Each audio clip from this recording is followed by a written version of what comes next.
2020 has to be a year like no other. A pandemic, lockdowns, and more generally a huge pause button being hit for society and the economy.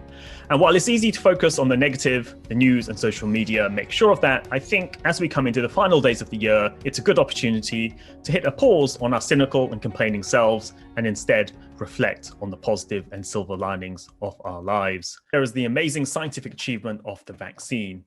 It was supposed to take 6 years, and instead it took 6 months to develop. My father, who's in his 80s, got his vaccination yesterday. And at an even more personal level, I've never spent more time with my family over the course of this year, for better or for worse. I've got to know my kids in a meaningful way. We've even got chickens in our backyard, hence my chicken jumper over here. And like any pet owner, I have to show you some shots. So here's a shot of Lipling, one of our chickens. Quite an interesting looking one. And this is Autumn. Now, perhaps the thing that's made me the happiest over 2020 is the Macro Hive team. I'll just mention a few people. The first one is my business partner, Andrew Simon. We actually worked together in the early 2000s at Deutsche Bank, but for almost 15 years, we barely spoke. Then in the summer of 2019, we reconnected and he became my business partner for Macro Hive. Now we speak every day, whether it's about markets, our business model, costs and cash flow. And when people say partner, it really is like a marriage. I should also mention Alamin Hussein. He was with me right from the beginning. I remember sitting in cafes with a blank piece of paper with him and Presiana and a few others. And he's ended up becoming the Swiss Army knife of the team. There's other people I should mention. Caroline Grady on the research side. She makes sure that our publication schedule works really well as producing some great research. And David Vasey, who has rejoined the Macro Hive team and is making sure that we go from startup to proper company very effectively. I also wanted to share a clip from our last weekly team meeting. I imagine many of you have had these sorts of Zoom calls, but what I did was I asked the team to share some of the highlights for themselves at the personal level. And we're going to sort of jump mid-flow and we're going to listen to Sam, who joined over the summer. Yep. Yeah, the last 6 months for me have been absolutely fantastic. I mean, coming out of my PhD, I was so fortunate to come into this place because, I knew nothing. And actually, I've learned so much over the last 6 months and everybody's been really patient. Since September, working for Macro Hive has probably been one of the best kind of opportunities that I've been given in my kind of professional and working career. Since September, I've really felt like I've grown professionally and personally. Being able to work with people who are very innovative and, intelligent and, everyone brings great ideas to the table has just been, great. So that was Sarah. We hired her over the summer and she's done a fantastic job in terms of uploading and editing the podcast and so on. So I'm going to forward on to one more person, Linda, who joined us only a month ago on the sales and marketing side. I'm so proud to be part of such a team, which is very dynamic and which is always willing to grow as well. Everyone is so helpful. And as I told Alamin before, everyone is so lovely and welcoming and friendly. And yeah, I've learned a lot, even though it's been only a month. The culture of the company is very similar to the Netflix culture, where, the culture is based on trust and everyone is, trying to contribute to that culture and to make it as awesome as possible. Okay, so that was Linda, and very kind words there about the Netflix culture. I'm a big fan of Netflix, not only in terms of its shows that I watch perhaps too much these days, but also its culture as well.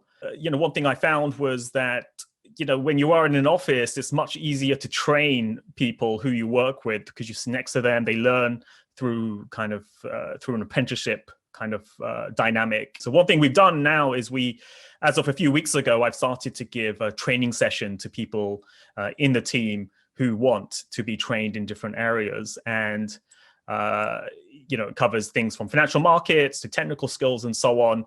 And what we've decided to do is we've decided to share all of that content for free. If you type in Macro Hive University on YouTube, you'll come to this and you'll see two of the tutorials, the two I've done so far. One is on FX markets, where I talk about quoting conventions, what a forward curve is, what carry trades are, what is covered interest rate parity, some of the basics of FX. That's very important.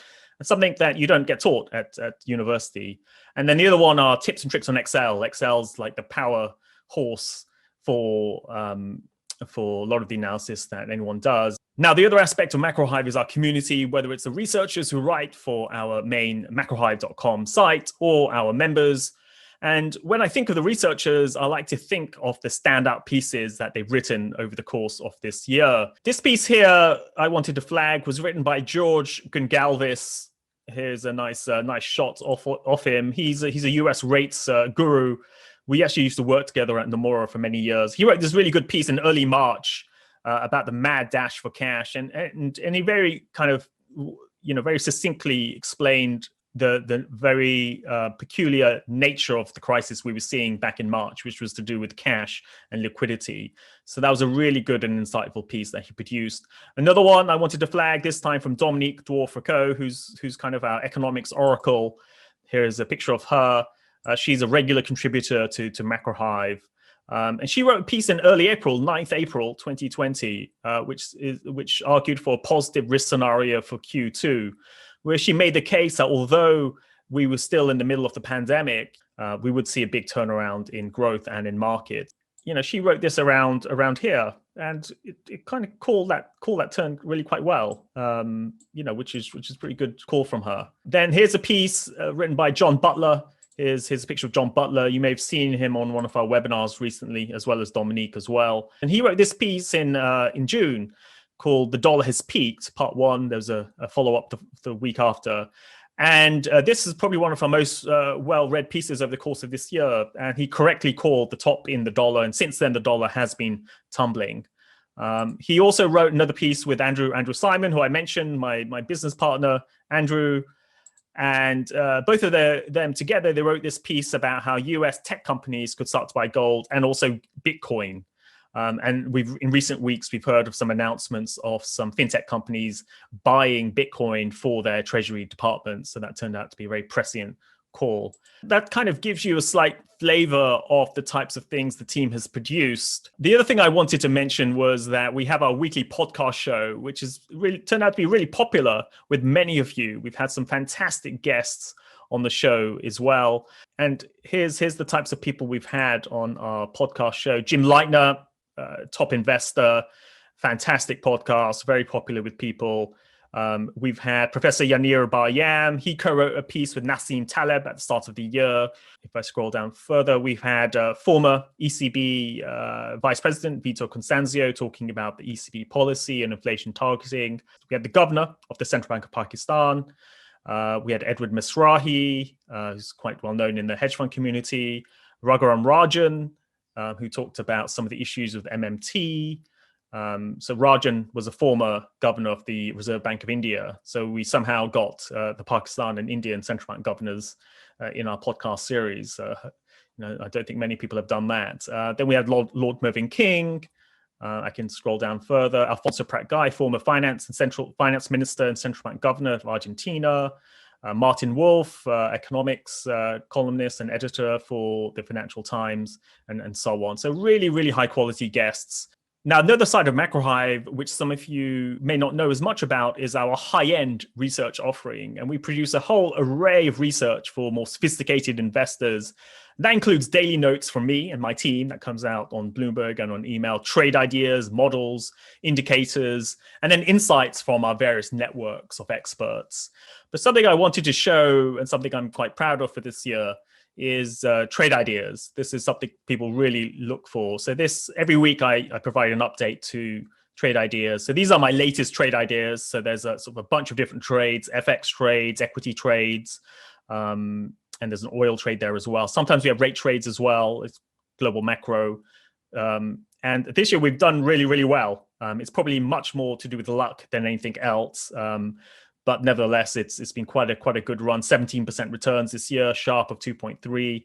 In reality, when I think about the year, it's really been three phases that we've called well. One was all the risk-off trades we put on during COVID. We put on at the right time. Then we exited those towards the early summer, went flat. And then we put on a bunch of positive trades on again. And then ahead of the US elections, we just stopped trading for a period of time. And then after the elections, we basically put on a ton of risk on trades. And here's kind of a sort of sample of the trades that we've had on.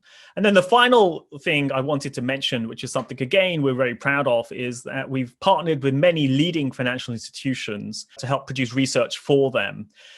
Two, which I can mention, it's in the public domain, are SGX, the Singapore exchange, and TMX, which is the Canadian exchange. So these are the two leading exchanges in their regions. For SGX, we produce a regular commodities and currencies insights report for them.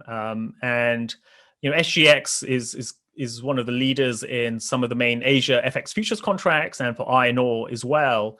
And we write for them some analysis on the various FX futures markets. And then the other exchange we partnered with is TMX, the Montreal exchange. And what we did for them was, as you can see, we produced a CTA trading model where we've done a lot of work. We produced a white paper looking at how you can use Canadian bond and equity futures in CTA momentum models. And now we produce a regular weekly update, which you can go to their site and you can kind of sign up for it. And we've got partnerships with a number of other organizations as well, banks as well, who basically want an innovative way to, produce research for themselves and for their clients. And so, that's something that we are really quite happy about. So you can see we've done a lot over 2020, but we're still a very young company and we do need your support. And people are calling us a hidden gem. So if you do want an edge in 2021, I do urge you to become a member of Macro Hive. You just go to macrohive.com and you can start a free trial, and it's only the cost of a few cappuccinos thereafter. Or if you're a fund or a more dedicated investor and you want our more high octane research, the trade ideas, models, and so on, then do sort of drop me an email. Or if you're a financial institution like a bank, exchange, or fintech company that wants to innovate in the research space, then do drop me an email. My email is bilal@macrohive.com. That's bilal@macrohive.com. But more than all of that, I'd urge you all to focus on the positive for the remaining days of the year. Be kind and helpful. And with that, I'd just like to wish everybody happy holidays and have a great 2021. Thank you.